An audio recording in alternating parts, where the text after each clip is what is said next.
来看新北市路就有一个查某学生，伊进前暗时下课，行伫路里有一个查甫人对伫后壁个动脚动手，这个学生去报案，个性骚扰。警方嘛发现讲，这个涉案39岁查甫人，最近4个月内已经连续3届骚扰查某囡仔咯。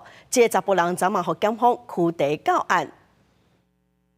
这个查某学生行伫咧巷内，一个新婚的查甫人一直缀伫咧后壁，一直甲伊讲话，抑个伸手甲伊帮。这个查某囡仔哪甲伊应，哪找机会去桥上化救人。碰一下肩膀，碰一下头发，比较奇怪，就问他说：“你有没有男朋友？”他一直传讯息，传救我，救我，救我。爸爸就马上出来 7 这边跟他会合。这个查某高中生闭伫咧桥上内面，一直到出来人到场，才化解这场危机。代志是发生伫咧新北市蘆洲，这个查某囡仔补习班下课了，行路要转去厝。这个时阵已经暗时10点外。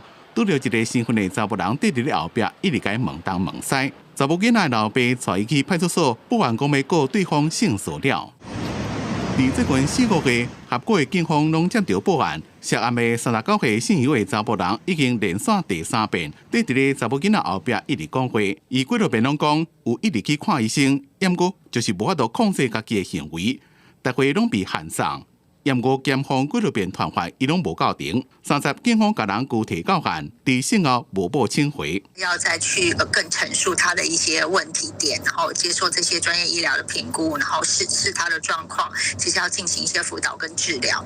那第2个部分就是说，要尽可能的提高外部的监控了。不过这个确实是有一点困难度。对这种性骚扰的惯犯，妇女团体呼吁加强辅导治疗。虽然也建议会让强化外部的监控。